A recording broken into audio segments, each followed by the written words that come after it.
Bueno, pues muchas gracias a Idalcol por hacer este evento, ¿no? Que, bueno, dadas las circunstancias que tenemos del virus mundial, pues es la única manera de estar un poco en contacto, ¿no? Que esperemos se solucione pronto y espero que estéis todos bien, ¿no? Yo la verdad que aquí en España llevamos como 3 meses encerrados en nuestras casas y, bueno, y poco a poco empezamos a poder salir a la calle, pero bueno, aún nos queda como un mes más, ¿no? Yo he preparado una charla bastante sencilla, ¿no?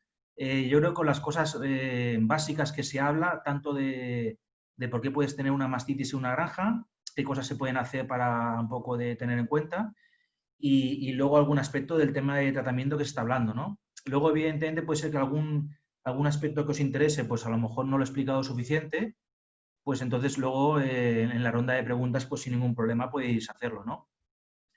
Al final, bueno, una mastitis simplemente ¿qué es? Es una inflamación de la ubre de una vaca, ¿no? Y entonces, lógicamente, la ubre de una vaca tiene los pezones que están abiertos al exterior, con lo cual es muy fácil que entre una bacteria. Además, dentro de la ubre hay leche que tiene un pH alto. Entonces, en un pH alto siempre las bacterias lo tienen muy fácil de crecer, además que pueden tener nutrientes, ¿no? Lo que es importante es que, claro, los patógenos entran por el orificio del pezón, con lo cual hay que intentar pues, que no entren por el pezón, ¿no? Son enfermedades que costan mucho dinero a los productores, ¿no? Se habla incluso de $184 por vaca y caso, incluso puede ser más. Y al final también, pues, retiro de la leche, el antibiótico que tiene que el ganadero comprar, y a veces hay animales que o se mueren o hay que eliminarlos, ¿no? Por falta de producción. Y luego una cosa importante, podéis ver a la derecha, es que al final cuando una vaca tiene una mastitis, tarda mucho tiempo en volver a producir igual que antes. Es decir, no es que solucione la mastitis y ya produce lo mismo, no. Hay un proceso que tiene la ubre que irse recuperándose, entonces que se va perdiendo producción de leche, ¿no? Al final, tipos de mastitis, esto es importante después para el tema del tratamiento, es que tenemos las mastitis clínicas, que son las que siempre se deben tratar. ¿Por qué? Porque si no, no podemos comercializar la leche. En esta tenemos 3 tipos. Tenemos la de grado 1, que es en la que vemos alteración de la leche. Entonces, normalmente, con solo un antiinflamatorio no esteroideo, que puede ser un ketoprofeno, nunca usar un córtico, que es inmunosupresor y además baja un poco baja la producción de leche, pues puede ser suficiente, ¿no? Al final lo que vamos a hacer es pues, que el aspecto de la leche vuelva a su situación normal. Luego tenemos el SCOR2, en el cual también hay una inflamación de la ubre. En ese caso ya se recomienda empezar a aplicar tratamientos antibióticos junto con el AINE, luego lo veremos. Y luego el SCOR3, que es cuando además la vaca está afectada, puede estar caída, con fiebre, entonces en ese caso también hay que hacer como un paso más en la agresividad del tratamiento, ¿no? Luego tenemos las mastitis subclínicas, que son las que se detectan porque el animal normalmente tiene una bajada en la producción de leche y también hay un aumento en el nivel de células somáticas, que esto lo podéis detectar pues o bien porque las vacas están dentro de un control lechero, que es lo que hacemos en España, y la propia industria te analiza las células somáticas por cada vaca, o bien porque puedes hacer un California Mastitis Test, ¿no? California Mastitis Test al final es una cosa subjetiva, sabéis que se utiliza un reactivo y en general solo detecta células somáticas por encima de 400.000, es decir, que a veces en niveles bajos pues no lo detecta, ¿no? Una mastitis subclínica en general no se trata. ¿Por qué? Pues porque tú lo que quieres es comercializar la leche, entonces normalmente se aplican antiinflamatorios no esteroideos. En el caso de que tú estés teniendo en el tanque de leche un nivel muy elevado de células somáticas que la industria láctea te está poniendo problemas, pues tú sí que podrías determinar cuáles son las vacas con mastitis subclínicas con un nivel muy elevado y entonces incluso pues, determinar el tratamiento de estas vacas, ¿no? Porque al final también la industria láctea, no solo por ejemplo en España, si tienes más de 400.000 no te recoge la leche, sino que además incluso en España y en vuestros países, cuantas menos células somáticas, pues, y mejor calidad bacteriológica, mejor te pagan la leche, ¿no? En España, por ejemplo, hay un problema con los ganaderos, me imagino que en vuestro país, pues que se paga muy mal la leche, ¿no? Y tienen problemas de subsistencia. De patógenos hay muchos. Tienes los típicos contagiosos y ambientales. Los contagiosos típicos son el Agalactiae, que es muy fácil de tratar, la respuesta es muy buena. El áureo sabéis que es muy complicado de tratar. La verdad es que en lactación a veces y con los antibióticos pues la curación no es que sea altísima. El Disgalactia se suele tratar mejor.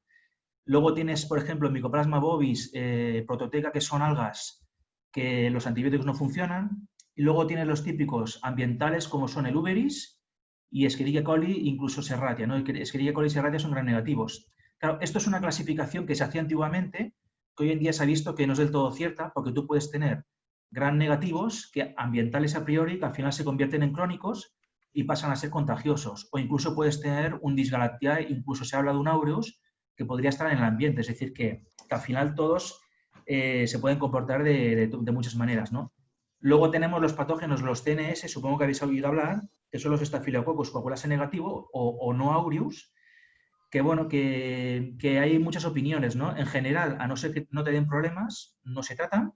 Hay muchos tipos, pero sí que a veces pueden dar problemas de mastitis clínicas y en ese caso, pues que sí que los tendrías que tratar, ¿no?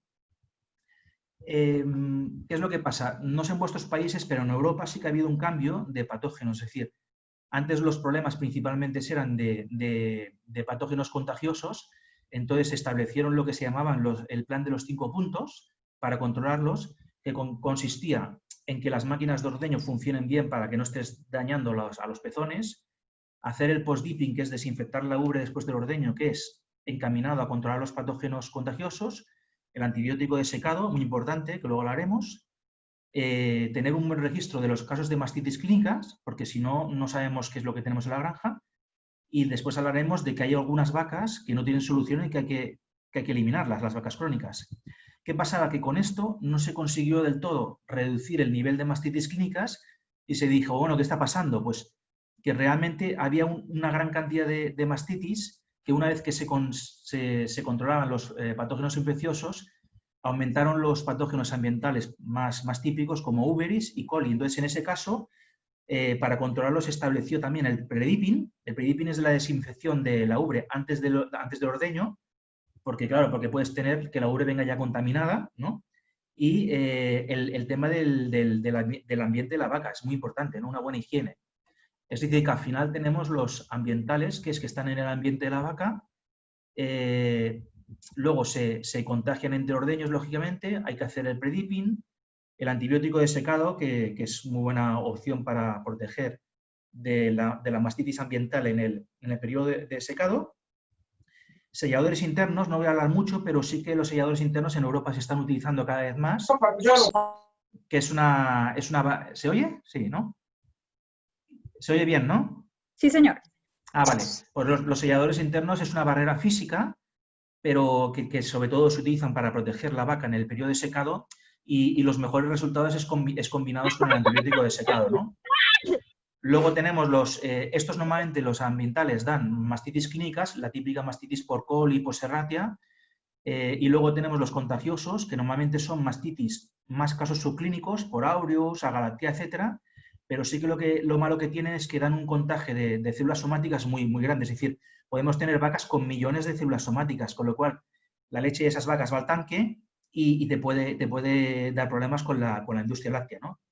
Al final aquí, pues, el contagioso, el post-dipping, el secado también. En el caso del secado, la jeringa lo que hace es curar la posible mastitis contagiosa que tengáis. Es decir, muchas veces tienes un Staphylococcus aureus durante la lactación, tú le pones una jeringa, lo curas más o menos, pero luego tienes una segunda oportunidad con la jeringa de secado de curar las vacas que no se han curado bien durante la lactación. Además, normalmente la jeringa de secado tiene una concentración mucho más elevada de antibiótico que una jeringa de lactación normal. Y luego, en el tema del ordeño, esto es muy importante, la rutina del ordeño. Es decir, muchas veces hay un contagio de vaca a vaca en el ordeño porque no se hacen bien las cosas. Si os fijáis aquí en la foto de la derecha, que es una granja de España que fuimos a ver, os fijáis que en cada lugar de cada vaca hay un paño. Es decir, sobre todo lo importante es utilizar paños individuales para no contagiar de una vaca a otra, utilizar, lo mejor sería guantes, es decir, higiene, y luego pues toda esta rutina, ¿no? Es decir, cuando llega la vaca se quita un poquito de leche para ver si hay una posible mastitis, se hace desinfección, se secan los pezones y entonces luego se empieza a ordeñar. Entonces lo importante es que antes de colocar la máquina de ordeño, tienen que haber pasado 90 segundos, que son los 90 segundos de estimulación, para que el animal secrete oxitocina, para que cuando tú aplicas la máquina de ordeño que estás aplicando vacío, pues no dañes los pezones, ¿no? Los guantes, los trapos individuales, luego el post-dipping, es decir, desinfectar después la ubre, que es muy importante.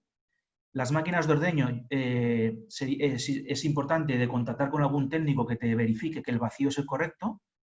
Y bueno, importante, si tienes una vaca con mastitis, no la puedes ordeñar con el resto, es decir, tienes que esperar a ordeñar todas las vacas y luego ordeñas la vaca con mastitis, su leche no puede ir nunca al tanque y, porque si no estás contaminando todo, ¿no? El tema de prevención, en prevención de mastitis tenemos la inmunidad, que es muy importante, que tienes una inmunidad innata, que es la primera barrera de defensa, como son células polimorfonucleares, células de defensa, y simplemente la piel. Es decir, si yo tengo diferentes pezones y tengo grietas y daños que muchas veces están provocados por la propia máquina de ordeño, pues evidentemente lo van a tener mucho más fácil de las bacterias para penetrar en el interior y darte un problema de mastitis, ¿no? Luego, por ejemplo, pues cuando se utilizan, sobre todo en el post-dipping, desinfección posterior, cada vez se utilizan más productos que tengan un cierto efecto de emoliente, es decir, de protección del epitelio, no solo desinfectante, ¿no? Aquí podéis ver pezones que se ven como los típicos anillos que probablemente son debidos a algún tipo de problema del funcionamiento de la máquina de ordeño, ¿no? El tema de la higiene es importantísimo, es decir, si vais a una granja que tiene una gran suciedad en donde están las vacas, a ver, como decimos, milagros a Lourdes, es decir, vas a tener mamitis por patógenos ambientales, es decir, si tienes las ubres así es sucias, ¿no? Luego, lógicamente, antes de aplicar la ordeñadora tienes que limpiarlo con agua, pero ya estás teniendo un problema porque puede haber suciedad que pase de una vaca a otra, etcétera, ¿no? Es decir, que el tema de higiene ambiental, sobre todo para coli uberis, es muy importante, ¿no? Entonces, al final, cuando veis una granja, tenéis que valorar, bueno, ¿las vacas están bien limpias o empiezan a estar en el cuerpo sucias? Estas últimas vacas, que están más sucias, pues tienen más riesgo de mastitis. También cómo están las ubres. Si tú tienes una ubre limpia, menos riesgo de mastitis. Si las ubres llegan al ordeño sucias, como esta última, pues tienes muchísimos más números para tener una mastitis por patógenos ambientales. El tema de la cama es súper importante, claro. Las vacas están casi siempre tumbadas, en un 80% del tiempo. Se dice que cuando la vaca está tumbada está produciendo leche. Entonces, claro, lo que es importante es que el ambiente no esté sucio. Es importante, por ejemplo, coger muestras de la cama, que tiene que estar siempre bien arregladita, y mirar, por ejemplo, qué contaminación bacteriana tenemos. Si tenemos mucho coli, mucho coliforme, aquí os pongo los valores que se consideran correctos. Claro, si la vaca está tumbada todo el día en suciedad, es muy probable que estas bacterias entren en la ubre tarde o temprano, ¿no? A nivel de materiales de cama, podéis tener diferentes tipos. Los que son inorgánicos tipo arena se consideran que son un poquito mejores, ¿no? Pero también a nivel de manejo es un poco complicado.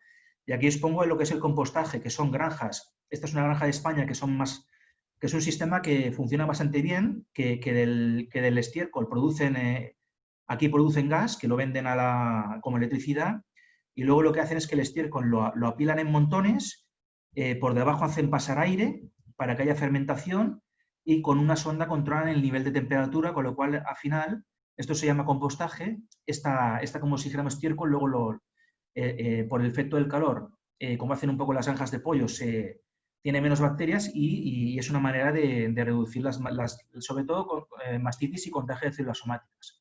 El tema del periodo de secado, súper importante.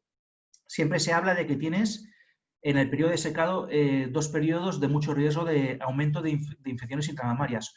Justo cuando secas la vaca, sobre todo en las primeras 3 semanas. ¿Por qué? Porque por un lado la glándula mamaria necesita un tiempo de 21 días para tener una buena involución. Hay una sustancia que se llama lactoferrina que capta el hierro y evita que sea utilizado por las bacterias, que es producido por las propias células de la glándula mamaria, que en las primeras semanas está en baja cantidad. El tapón de queratina, que luego lo veremos, que es lo que cierra la ubre, tarda un tiempo en formarse. No estoy ordeñando ni desinfectando la ubre y además muchas veces, claro, cuando dejo de ordeñar suelen haber goteos de leche y si hay goteos de leche, pues ¿qué quiere decir? Que todo está abierto, pueden entrar las bacterias. Otro periodo muy importante, alrededor del parto. Alrededor del parto, desde un poquito antes, que pueden empezar a haber goteos de calostro, y justo después del parto, primeras semanas. ¿Por qué? Porque hay una peor inmunidad, porque el animal está formando calostro, es decir, inmunoglobulinas, vitaminas se destinan al calostro. También hay menos cantidad de lactoferrina, es decir, hay más hierro disponible para las bacterias.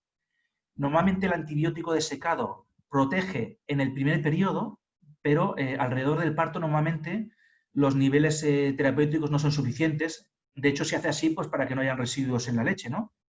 Goteo de leche, inmunosupresión. También, lógicamente, si tienes las vacas secas, que muchas veces se tienen de cualquier manera las granjas, si está en un ambiente muy sucio, pues junto con el estrés del parto, pues tienes números de tener problemas, ¿no? Y al final, cuando se miran los diferentes meses de lactación, en el primer mes de lactación, la mayoría de infecciones son debidas o sea, la mayoría de mastitis clínicas son debidas a infecciones que se han cogido en el periodo seco. Es decir, que siempre es importante utilizar la jeringa de secado, ¿no?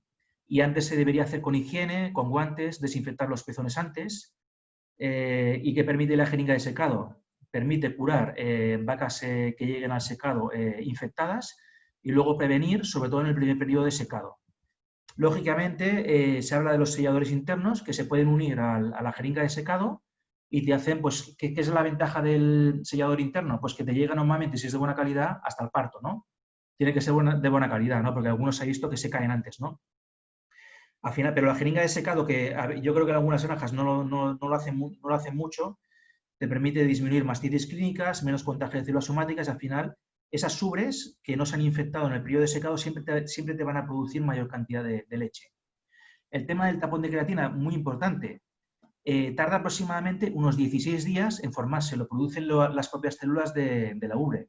Si veis aquí, a los 49 días en estudios después del secado, hay un 30% de vacas que tienen el tapón de creatina no formado. Y sobre todo, cuando en el momento del secado las vacas producen más cantidad de leche, es decir, más de 21 litros de leche, estas vacas tienen, que son estas de aquí de color naranja, más proporción de pezones abiertos o sin formar el tapón de queratina, es decir, tardan más. Entonces, por eso muchas veces, para evitar estos problemas, antes del secado, si una vaca está produciendo mucha leche, se suele intentar reducir un poco la producción, pues dándole agua, pero como por ejemplo bajando un poco la energía de la dieta, ¿no? Por lo que intentas es que se disminuya un poco la presión intramamaria. Y luego lo mismo, el tema del tapón de creatina, también es muy importante el tema de la lactación. Las vacas después del ordeño en lactación tardan aproximadamente 45 minutos en formar el tapón de creatina. Por eso se dice que tienen que estar de pie, por ejemplo, se les puede ofrecer comida para que dé tiempo que se cierre el pezón y así cuando se tumban, pues haya menos riesgos, ¿no? El tema de inmunidad de la vaca es muy importante también lo que se denomina el periodo de transición, que son alrededor del parto. ¿Por qué? Porque, bueno, hay un problema es que normalmente a nivel fisiológico las vacas empiezan a disminuir el consumo de materia seca, eso es difícil de evitar. Entonces, ¿qué pasa? Al mismo tiempo tienen un aumento de necesidades por la producción de calostro y por la producción de leche. Entonces, al final eso hace que en los primeros 30 días de lactación es donde está la mayor cantidad de problemas de mastitis.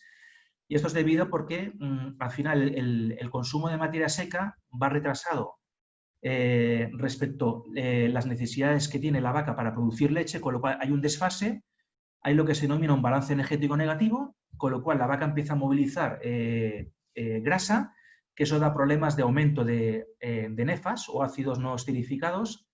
Esto indica movilización de grasa, balance energético negativo. Hay aumento también de cuerpos cetónicos, que los cuerpos cetónicos se originan porque el hígado no es capaz de metabolizar toda la grasa que le llega.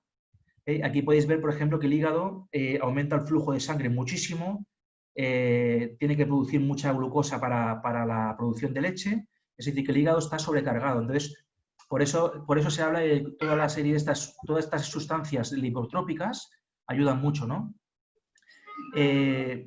Hay un problema también que se llama de la inmunidad, que es el tema del estrés oxidativo. Es decir, esto consiste en que alrededor del parto, sobre todo después del parto, hay un aumento de lo que se denominan radicales libres, que son sustancias tóxicas que alteran toda la membrana de todas las células del cuerpo. Y entre ellas alteran a las células del sistema inmune, como pueden ser los linfocitos, los macrófagos.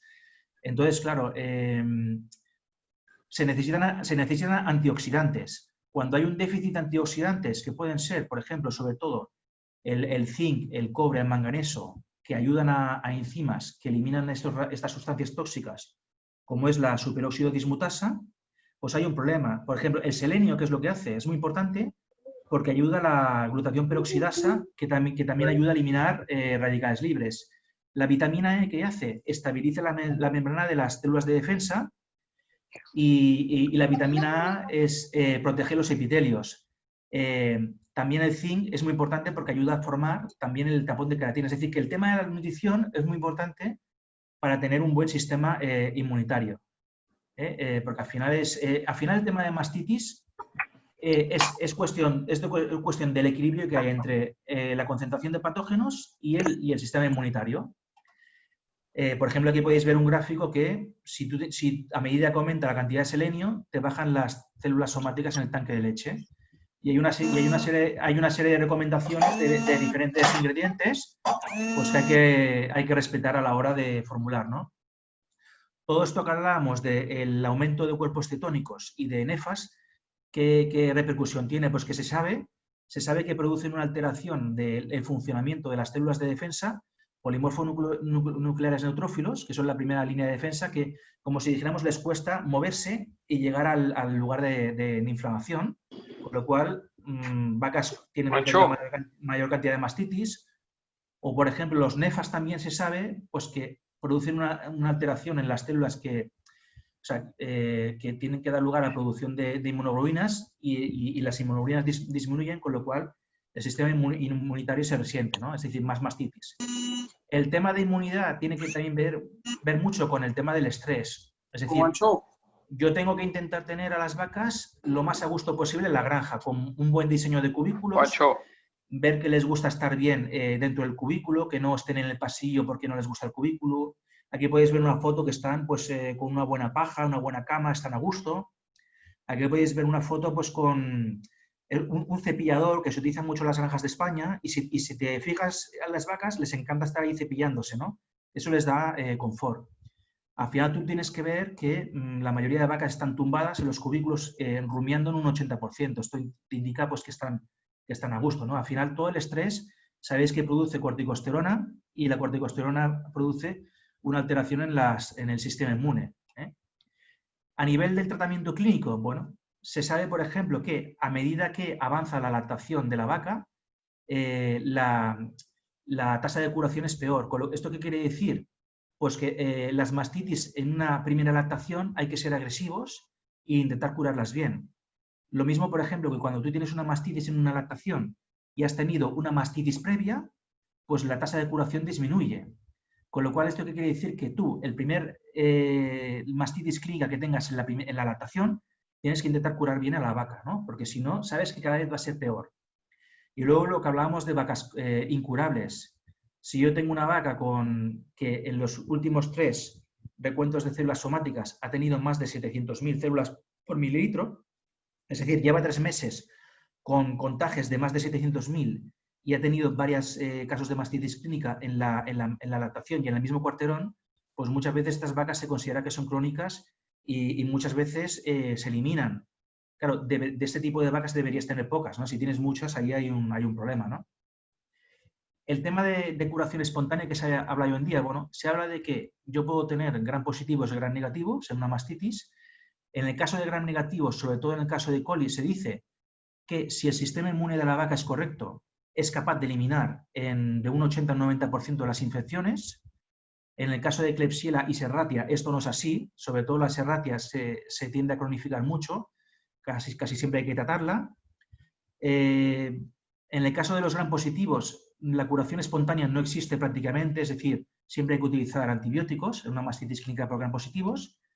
Y luego una cosa que sepáis es que muchas veces cuando te llama alguien con una mastitis y tú tomas una muestra de leche y la envías al laboratorio, no os sorprendáis que te salga aproximadamente un 25-30% de de que no haya crecimiento de bacteria. ¿Por qué?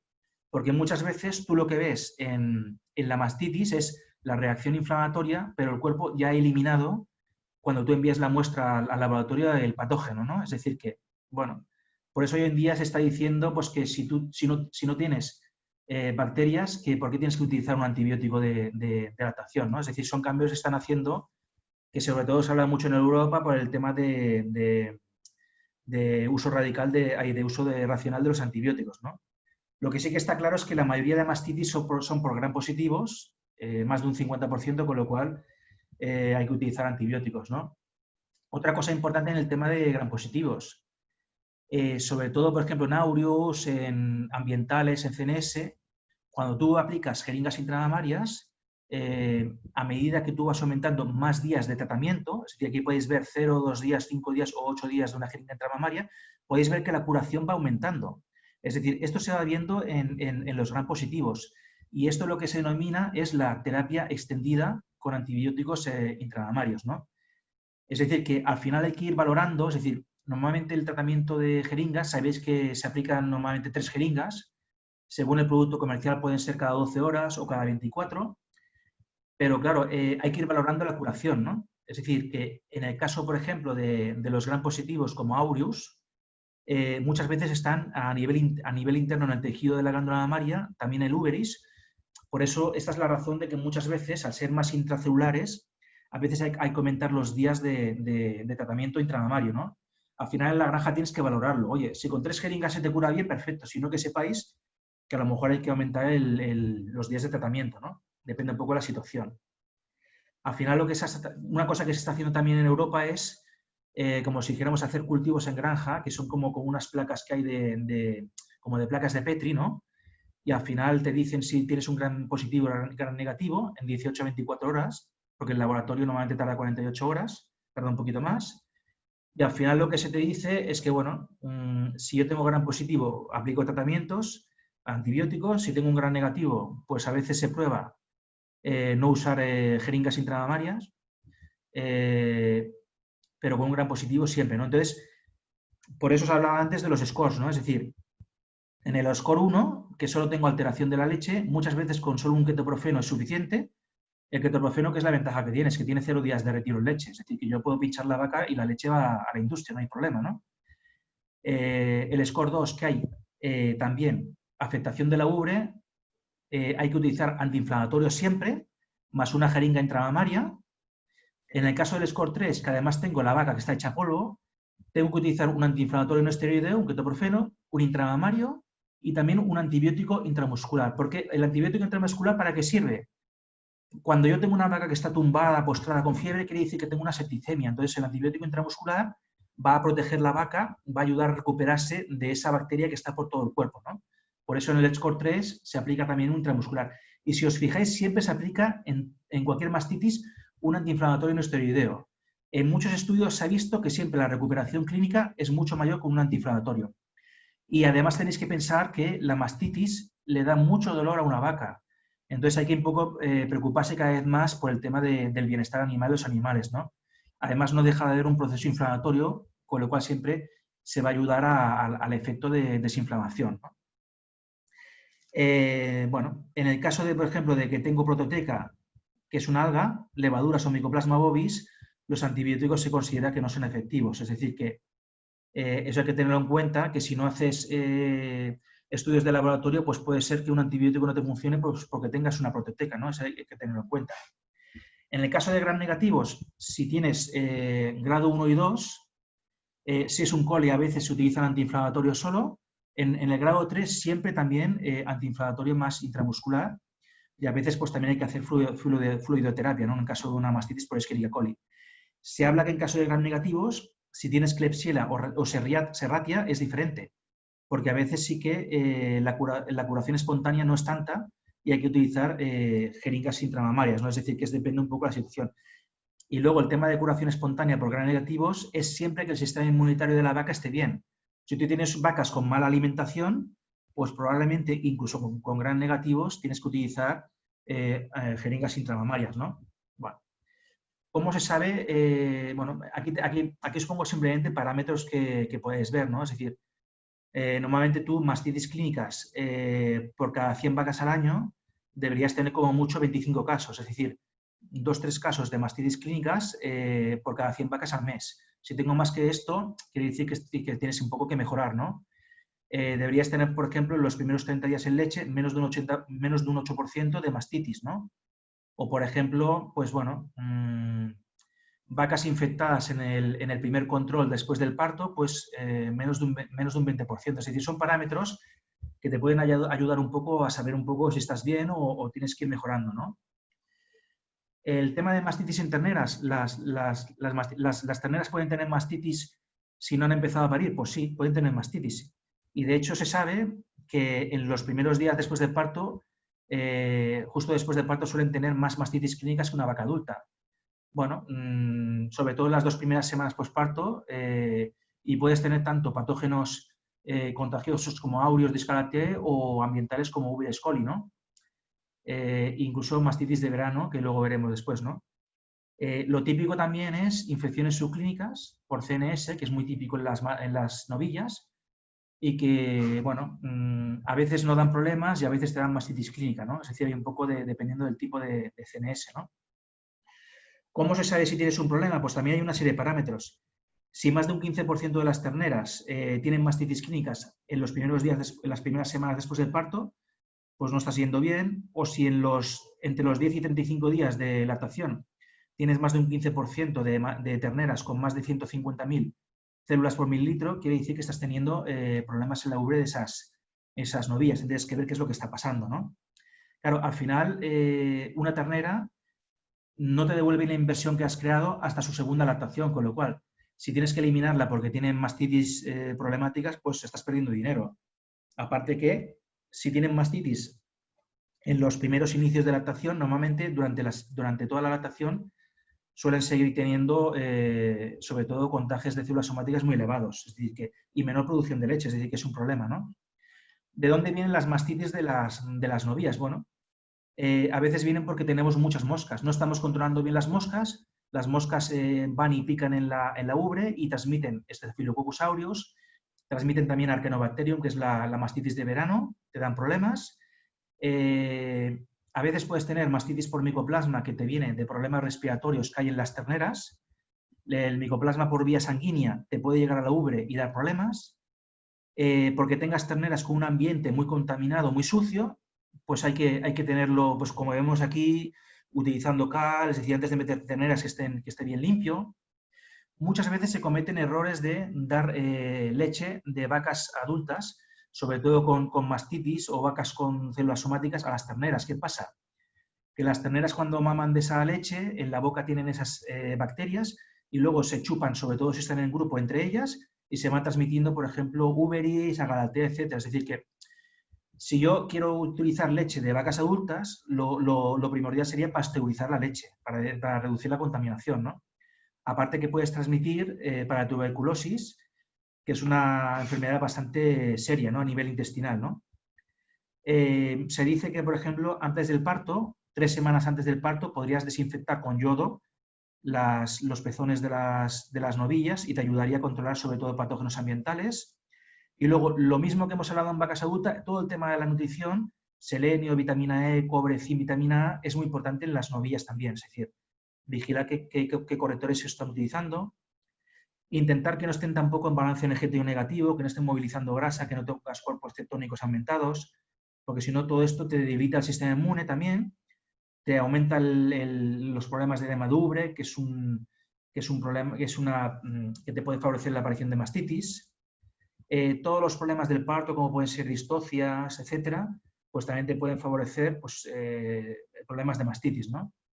En novillas. Es decir, que hemos hablado un poquito del tema de tratamiento, un poquito de prevención, que al final en caso de mastitis es hacer las cosas que hay que hacer, el ABC, hacerlo bien, ¿no? Y ver un poco, claro, lo importante es saber qué patógeno tienes. Claro, si tú tienes un patógeno contagioso, te tienes que preocupar en una serie de cosas y si tienes un patógeno ambiental, quizás tienes que fijarte en otras cosas, ¿no? Es decir, de vez en cuando hay que coger muestras de la mastitis, enviarla a un laboratorio para que te diga un poco qué es lo qué patógeno estás teniendo, ¿no? A nivel de tratamientos intramamarios, simplemente os quiero contar un poco un producto que puede ser interesante, que es esa base de cefoperazona sódica nasal, que es el Total Más, ¿no? Que es del Livisto, y simplemente pues que lo tengáis en cuenta, ¿no? ¿Para qué se utiliza? Pues para tratamiento de mastitis clínica. Es amplio espectro, gram positivo y gram negativo. ¿Y cuál es la gracia de este producto? Pues que tiene una acción en la ubre de 48 horas.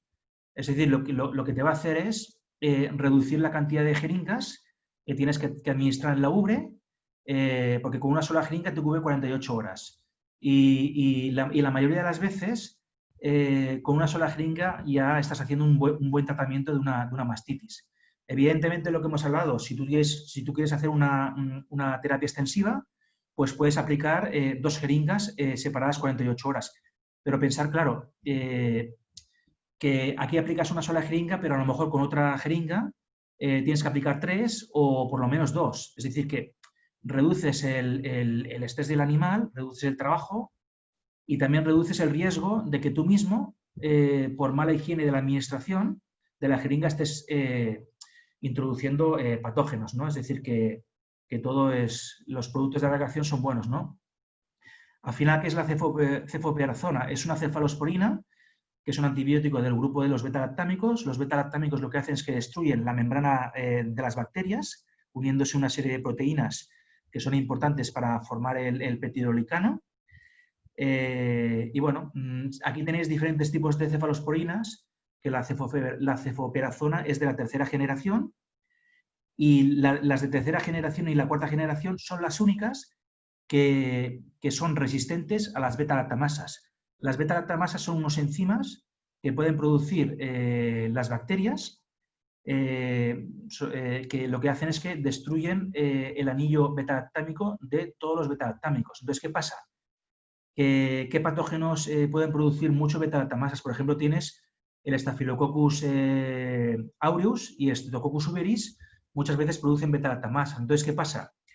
Yo puedo utilizar una amoxicilina y a lo mejor no me funciona. Puedo utilizar una penicilina y a lo Si mejor no me observamos funciona. el índice de conversión, Y aparte luego hay que saber que las penicilinas, no digo que no funcionen, pero en algún caso no te pueden funcionar por estas beta-lactamasas, y las penicilinas también solo son gram positivo o gram negativo. Es decir, al final la cefalosporina actúa gram positivo o gram negativo, y si tú no sabes muy bien qué es lo que tienes en la granja, pues es un producto de amplio espectro, ¿no? Y aparte es de larga acción.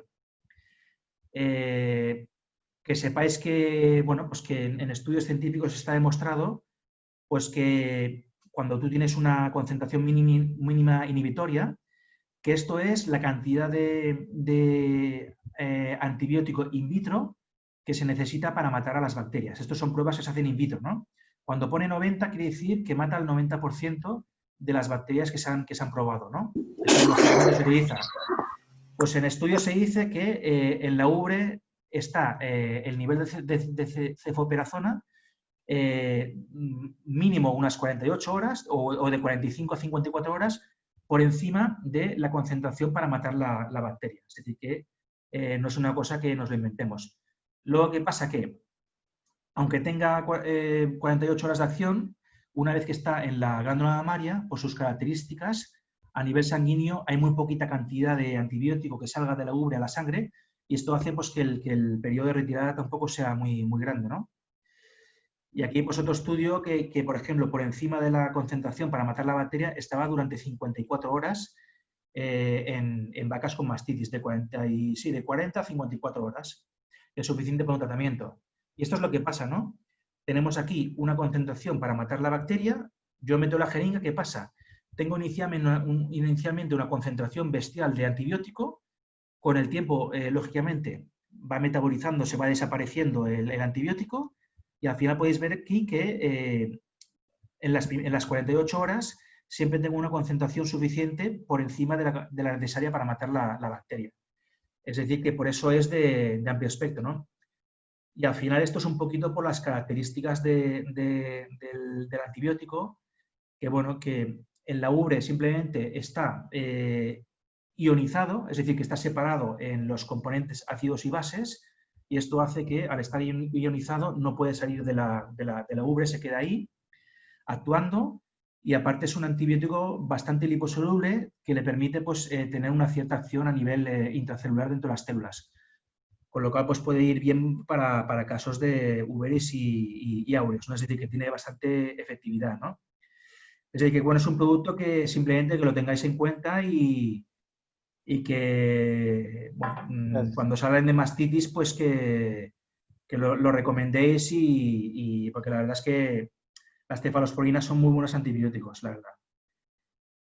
Entonces, bueno, esto es un poco lo que quería explicar, un poco que tuvierais conceptos básicos para el tema de mastitis, prevención, tratamiento.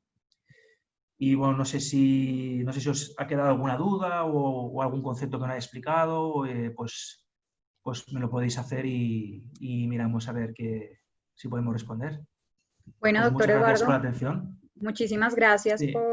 por toda esta explicación, todo quedó muy claro. Tenemos una pregunta por Sí. interno, Ajá.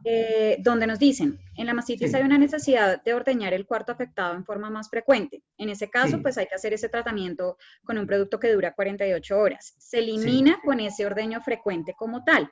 Pero entonces no le quedó claro en qué casos se usa entonces un tratamiento de 48 horas. No, o sea, sí, es buena pregunta. A ver, tú cuando tienes una mastitis clínica, evidentemente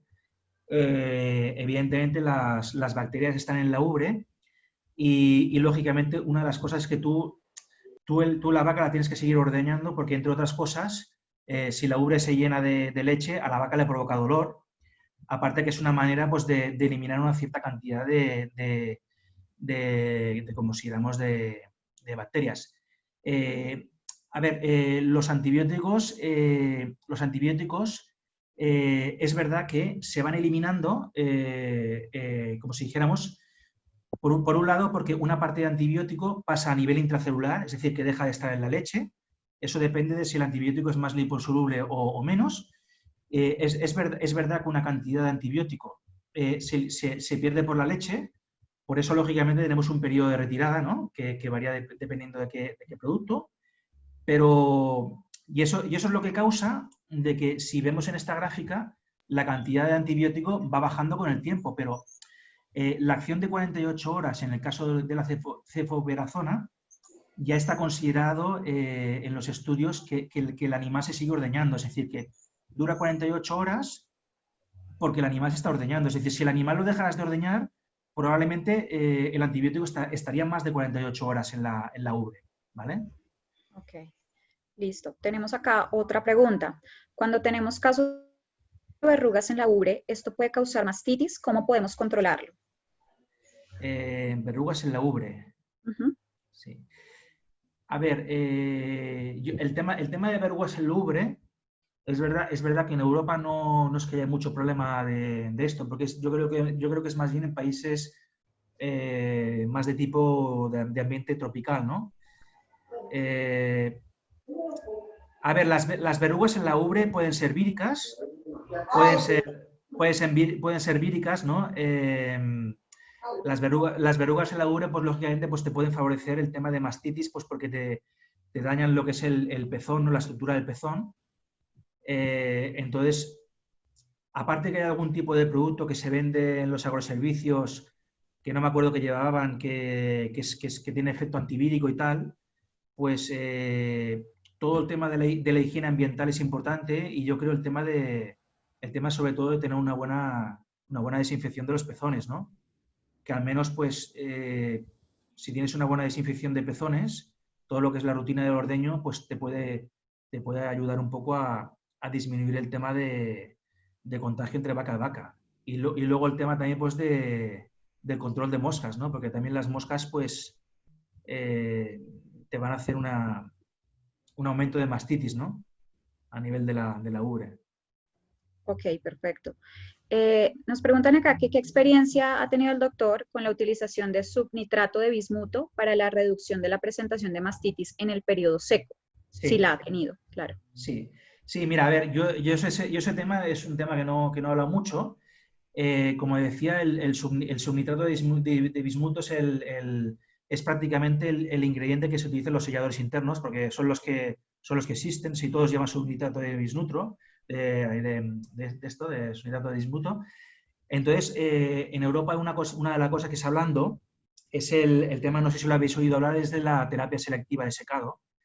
Entonces, la terapia selectiva de secado consiste en utilizar en una vaca que te llega al destete no infectada, aplicarle un sellador interno y no le aplicas ningún tipo de jeringa de secado. Entonces, ese sellador interno, si es de buena calidad, sobre todo de buena calidad, te llega dentro de la ubre hasta el parto, luego después del parto con el ordeño ya se libera, y entonces lo que te hace es que te evita la contaminación de patógenos de tipo ambiental en el secado, y realmente en Europa y en España se está utilizando y funciona muy bien. ¿Cuál es el tema? Tienes que determinar qué vacas están infectadas al secado y cuáles no. Es decir, tienes que tener buenos registros de mastitis clínica, tienes que, antes del secado, utilizar California Mastitis Test o mejor aún, tomar muestras de leche antes del secado para ver si tienes algún patógeno de tipo mayor, como puede ser Aureus, Uberis, etcétera, sobre todo Aureus. La industria láctea en España cada mes nos dicen en los últimos 3 meses qué nivel de células somáticas tienen las vacas, es decir, que al final, con estos datos, tú puedes determinar, bueno, esta vaca nunca ha tenido mastitis clínica en los últimos 3 meses, tiene en los últimos 3 meses contagios de células somáticas muy bajos, he cogido muestra de leche antes del secado y no me ha salido ningún patógeno. Pues yo considero que esa vaca no está infectada, le meto solo un sellador, y si se hacen bien las cosas, pues al final en la terapia selectiva de secado consiste en que en un tanto por ciento de vacas les pones solo sellador y en el otro tanto por ciento les pones sellador más antibiótico de secado, y realmente funciona muy bien. Pero claro, también se dice que la granja tiene que estar muy limpia en el ambiente de la vaca seca. Claro, si tú vas a una granja y las vacas secas están llenas de barro, pues se dice que en esas granjas, bueno, la terapia selectiva de secado no se puede hacer. Pero sí, el sellador interno funciona muy bien, y tú, por ejemplo, en una granja que tengas riesgos de muchas mastitis, tú puedes utilizar la jeringa de secado a todas las vacas y también al mismo tiempo el sellador. Es decir, primero pones la jeringa de secado con higiene y luego pones el sellador. Y realmente funciona muy bien, la verdad, los selladores internos. Acá preguntan precisamente lo de los selladores internos, que Sí. en qué momento del ordeño se les aplica y cómo actúa. A ver, los selladores internos, por lo que yo he visto en España, se aplican en el día del secado, es decir, no se aplican durante la lactación. Es decir, durante la lactación, cuando tú ordeñas la vaca, lo que habíamos hablado, las células internas del pezón ya se encargan de fabricar un tapón de queratina que a partir de unos 45 minutos ya más o menos está casi formado y te dura hasta el siguiente ordeño y te va protegiendo un poquito de la contaminación ambiental. Es decir, que en lactación, al menos en España y en Europa, no se usan selladores internos. El sellador interno se utiliza en el momento del secado. Es decir, tú haces el último ordeño del secado, tú pones la jeringa de secado y luego después pones un sellador interno. Y el sellador interno hay que aplicarlo bien, porque tienes que normalmente coger el pezón y apretar la base para que el sellador interno se quede en lo que es en el canal del pezón y no acabe estando en la ubre, porque si no, no serviría de nada. Y entonces, pues si se hace bien con higiene, sobre todo con mucha higiene, por eso es bueno utilizar guantes y tal, pues el sellador interno funciona bien. Pero, es decir, siempre se habla de que los mejores resultados es combinación de antibiótico de secado más sellador interno. Pero se utiliza en el momento del secado, en lactación no se está usando. Perfecto.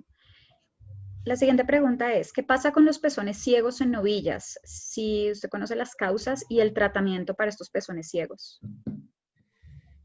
A ver, los pezones ciegos en novillas, ¿qué que sea por algún lado algún tipo de mal desarrollo de la ubre, puede ser que tenga que ver con el tema del crecimiento de la novilla, pero muchas veces es por problemas de mastitis que ha tenido o sea, antes del parto ha tenido algún tipo de mastitis, que puede ser, por ejemplo, que se ha convertido en una mastitis crónica. Entonces ha creado pues, un proceso inflamatorio muy fuerte dentro de la ubre, con aumento de tejido conjuntivo, y entonces pues, a veces se puede producir un taponamiento del pezón. Y luego cuando pare, pues no da leche. Entonces, que yo sepa, el único remedio que hay en esos casos es que suelen aplicar algún tipo de cirugía. Es decir, a veces aplican una especie de varillas en el canal de pezón para intentar abrir el pezón. Es decir, que sobre todo tema de cirugía. Es decir, que porque al final es tejido conjuntivo que está bloqueando todo. Es decir, que al final es un tema de mastitis y hay que intentar corregir el tema de lo que hemos hablado, ¿no? Del ambiente de la novilla. Incluso en casos muy extremos, incluso también se habla de selladores internos en las novillas, por ejemplo, en casos muy extremos, de que se aplican normalmente un mes antes del parto. Es decir, que bueno, Sí. todo esto hay que irlo mirando, ¿no? Em, la última duda que tienen acá es que el doctor cuando habla de mastitis en terneras, Sí. quieren saber si están hablando de novillas en gestación o terneras de qué edad.